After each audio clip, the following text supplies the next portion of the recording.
Assalamualaikum warahmatullahi wabarakatuh. Jadi saya akan melanjutkan pembahasan terkait dengan instrumen keuangan kas dan piutang. Untuk minggu lalu, pokok bahasan kita yaitu terkait dengan instrumen keuangan dan kas. Sekarang kita lanjut ke materi berikutnya yaitu terkait dengan piutang. Jadi, sebagaimana kita tahu, piutang itu kan merupakan suatu klaim perusahaan kepada pihak lain. Jadi terkait dengan piutang tersebut, untuk kategori dari piutang itu dipengaruhi oleh usaha dari entitas. Kalau usaha entitas itu merupakan usahanya manufaktur dan dagang, maka jenis piutangnya itu ada piutang dagang dan piutang lainnya. Jadi untuk entitas tadi menyebutkan piutangnya terkait dengan pendapatannya masuk ke kategori piutang usaha. Jadi untuk perusahaan dagang dan manufaktur, piutang yang muncul, piutangnya itu disebut dengan piutang dagang dan piutang lainnya.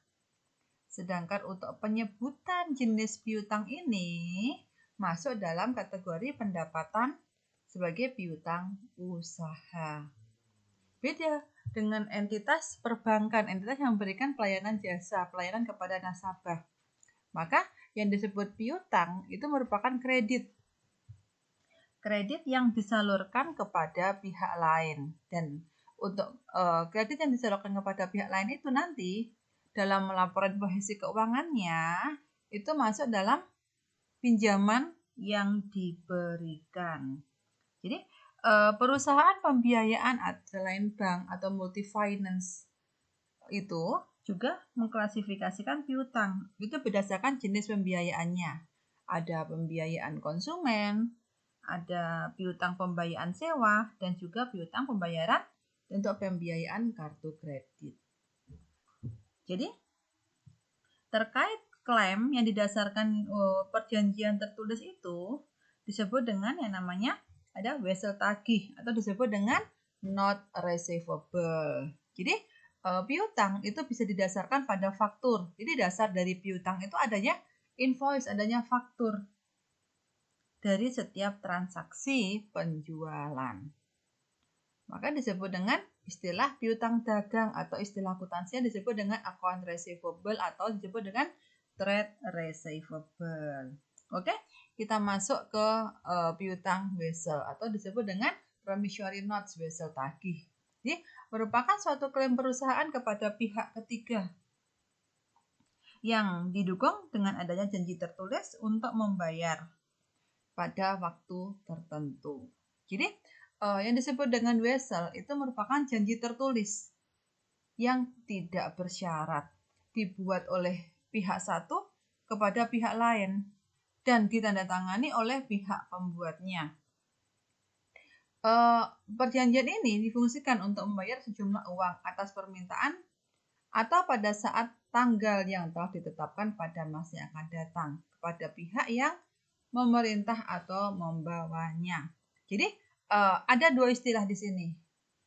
Untuk penerbitnya itu nanti menyebutkan dengan wesel tadi disebut dengan wesel bayar. Kenapa? Karena penerbit wesel itu dia yang mempunyai hutang kepada pihak yang memberikan pinjaman. Jadi penerbit wesel itu disebut dengan wesel bayar. Karena apa? Karena penerbit tadi itu mempunyai kesanggupan, mempunyai hak, mempunyai janji untuk membayar. Sedangkan untuk penerima wesel itu disebut dengan wesel tagih, not receivable-nya. Kenapa? Karena penerima tadi mempunyai hak klaim untuk menagih. Jadi adanya janji untuk membayar ini akan dituangkan dalam selembar surat berharga yang di dalamnya itu menyebutkan ada tanggal penerbitannya kapan, pembayarannya kapan, berapa nominal yang harus dibayarkan, dan berapa besarnya bunga yang harus dibayarkan oleh pihak penerbit wesel tadi atau wesel bayarnya tadi. Jadi pihak yang membayar dan bank yang ditunjuk untuk melakukan pembayaran. Jadi untuk wesel tagih itu biasanya mempunyai bunga. Walaupun ada beberapa yang tidak berbunga. Kalau wesel tagih yang tidak berbunga tadi itu biasanya dijual dengan diskon. Jadi nilainya nanti akan lebih rendah dari nilai nominalnya. Dan juga bagi pihak penerbit itu akan menerima uang yang lebih kecil dari jumlah yang akan dibayarkan pada masa yang akan datang. Jadi dengan adanya diskon itu merupakan bentuk bunga yang diterima di muka. Jadi untuk wesel tagih tadi itu bisa dijual oleh pemegangnya sebelum jatuh tempo. Itu yang wesel tagih tanpa bunga. Jadi kita langsung aja masuk ke ilustrasi. Di sini ilustrasinya yaitu di PT Sakura. PT Sakura mempunyai wesel tagih, menerima wesel tagih dari PT Lili untuk melunasi piutang dagang yang telah jatuh tempo. Untuk wesel tagih tersebut nominalnya sebesar 30 juta. Bunganya sebesar 12%. Jadi wesel tersebut diterbitkan di tanggal 1 November 2015. Kita hitung untuk jangka waktunya dulu ya. Di November 2015 jangka waktu 120 hari. Jadi kita hitung jangka waktunya di sini nanti berapa, jangka waktunya berapa lama. Oke, dimulai dari 1 November. November jumlah harinya ada 30 hari. Jadi kita hitung 30 hari, sedangkan untuk penerbitnya di tanggal 1, berarti 30 dikurangi 1. Akumulasi jangka waktu weselnya sebesar atau selama 29 hari. Yang kedua, untuk bulan Desember. Desember jumlah harinya ada 31 hari. Jadi akumulasi weselnya sebesar 29 ditambah 31. Itu sebesar 60 hari. Bulan Januari jumlah harinya ada 31 hari. Jadi akumulasi jangka waktunya 60 ditambah 31, yaitu sebesar selama 91 hari. Februari 29 hari. Kenapa sampai Februari? Karena wesel tersebut akan jatuh tempo di 29 Februari 2016. Jadi di sini 29 Februari 29 hari. Jadi akumulasinya jangka waktunya selama 120 hari. Jadi di sini jangka waktu 120 hari itu dimulai dari tanggal 2 November. Karena tanggal 1-nya itu wesel itu baru diterbitkan, maka kita menghitungnya dari tanggal 2 November sampai dengan tanggal 29 Februari. Jadi lamanya itu 120 hari. Itu untuk jangka waktunya. Jadi terkait dengan wesel yang diterbitkan oleh ini tadi, jadi yang dibuat oleh PT Sakura jurnalnya itu wesel tagih sebesar 30 juta, nih kan? PT Sakura menerima wesel tagih dari PT Lili untuk melunasi piutang dagang yang telah jatuh tempo. Jadi wesel tagihnya itu senilai 30 juta. Piutang dagangnya senilai 30 juta. Itu yang dibuat oleh PT Sakura. Jadi yang menerima, yang mengeluarkan wesel tagih itu yaitu PT Lili, diberikan kepada PT Sakura senilai 30 juta. Untuk penyesuaiannya dalam pengakuan bunga dari periode, kita buat penyesuaiannya kan di tanggal 31 Desember. Berarti kita menghitung bunganya dari 1 November sampai dengan 31 Desember. Yaitu kita hitung berapa lama? 30 juta dikali dengan 12%, bunganya di sini bunga 12%. Dikali jangka waktunya di sini sampai dengan 31 Desember, yaitu selama 60 hari. 60 1 tahun selama 360 hari. 1 tahun jumlahnya 360 hari. Maka di sini 60 per 360, yaitu sebesar 600.000 bunganya ya. Selanjutnya, bagaimana jurnal yang dibuat pada saat penyesuaian tersebut? Ya, piutang bunga, debit 600.000, ini penyesuaiannya. Pada pendapatan bunga sebesar 600.000. Ini. Yang kedua, jurnal pada saat pelunasan wesel tagih. Sebagaimana kita tahu, pelunasan wesel tagih itu dilakukan pada tanggal 29 Februari 2016. Jadi, jurnal yang dibuat pada saat pelunasan yaitu kita menghitung dulu bunga dari 1 Januari sampai 29 Februari.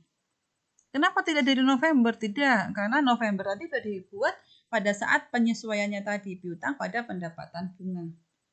Sekarang, karena di bulan Februari itu akan dilunasi, kita menghitung dulu bunga yang harus dibayar di tanggal 1 sampai 29 Februari itu berapa? Oke, kita hitung 30 juta dikali 12%. Januari sampai Februari ini 31 tambah 29. 50, 60, 30, 40, 50, 60 hari. Berarti di sini 60 per 360, berarti 600.000.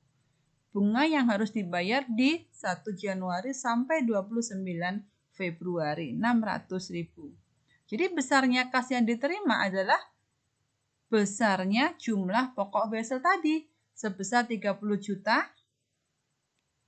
ditambah dengan bunganya selama 120 hari. Berarti 30 juta kan pokok weselnya. Bunganya di Desember, November sampai Desember 600.000 ini tadi.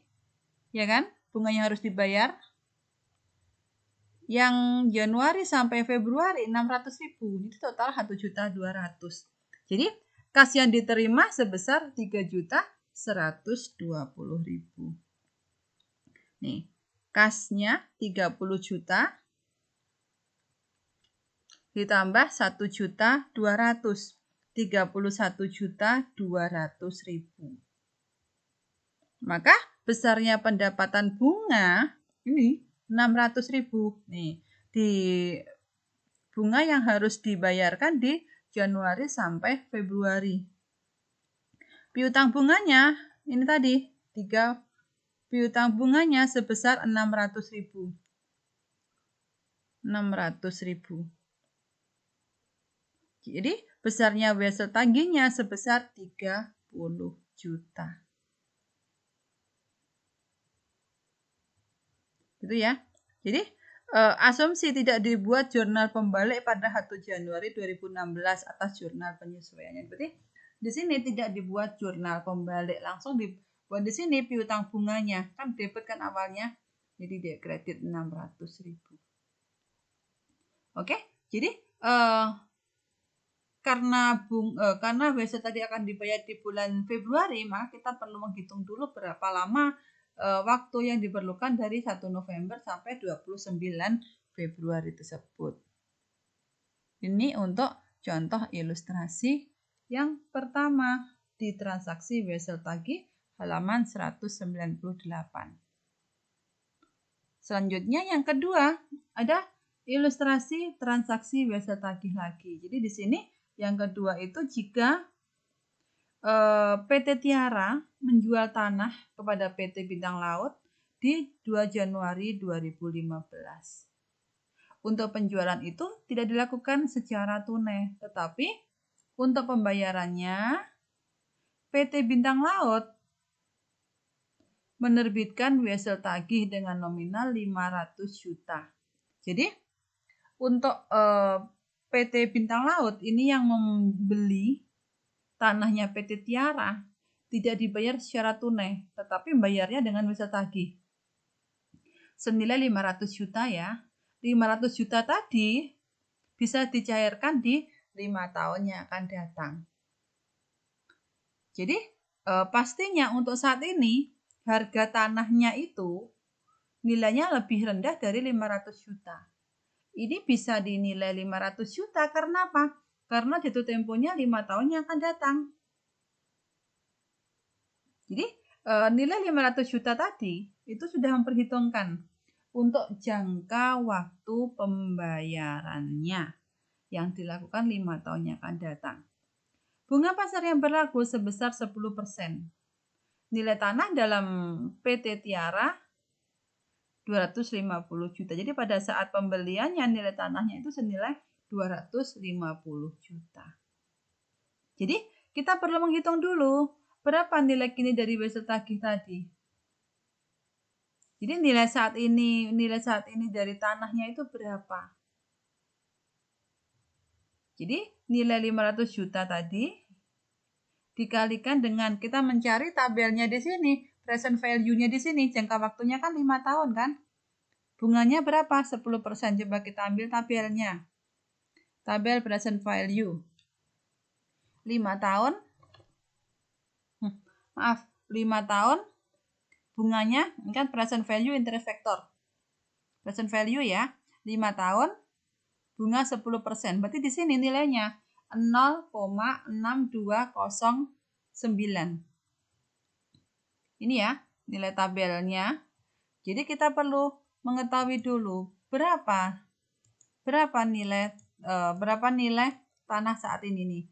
0,6209. Jadi present value-nya di sini 5% tadi. Nilainya tanah saat ini, nilai sekarang tanah itu hanya senilai 310.460.000. Jadi kita akan mendapatkan diskon atas wesel tagihnya tadi senilai 500 juta ya, dikurangi dengan 310.460.000. Jadi nilai diskonnya sebesar 189.540.000. Berapa nilai keuntungannya? Ya, keuntungannya sebesar ini. Nilai saat ini tanahnya 310.460.000 dikurangi harga perolehannya yang tercatat oleh PT Tiara sebesar 250 juta. Jadi 250 juta itu merupakan nilai tanahnya. Jadi keuntungannya sebesar 60.460.000. Jurnalnya bagaimana yang dibuat? Ya, debitnya wesel tagih tadi senilai berapa sih? 500 juta. Nilai tanah harga perolehannya 250 juta. Ada diskon ini tadi dari nilai tanahnya wesel tagihnya dikurangi dengan nilai saat ini dari tanah nilai kininya 310 juta. Berarti diskonnya sebesar 189.540 juta. Sedangkan untuk keuntungannya sebesar 60.460.000. Diperoleh dari mana? Dari 310.460.000 nilai saat ini tanahnya dikurangi dengan harga perolehan atas tanah 250 juta.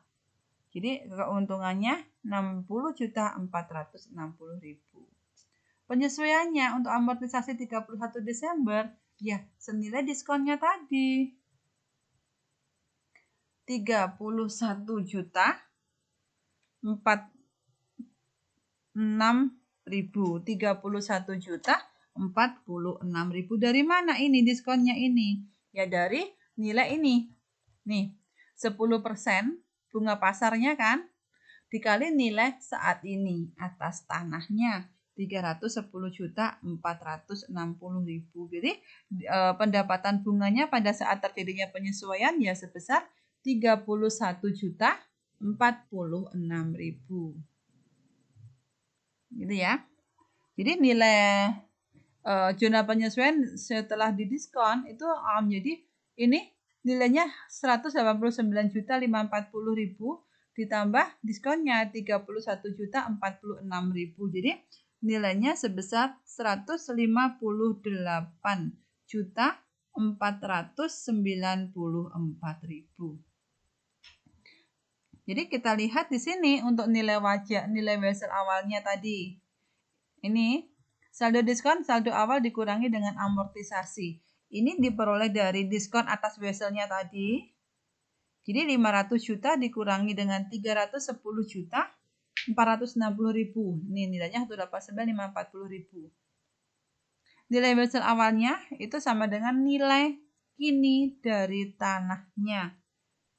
Nilai saat ini, nilai wajar tanahnya berapa? Ini tadi diperoleh dari 500 juta dikalikan dengan present value-nya.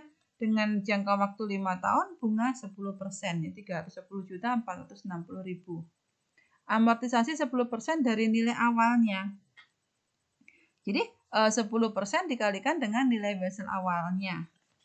Ini untuk nilai diskonnya, amortisasi pendapatan bunganya.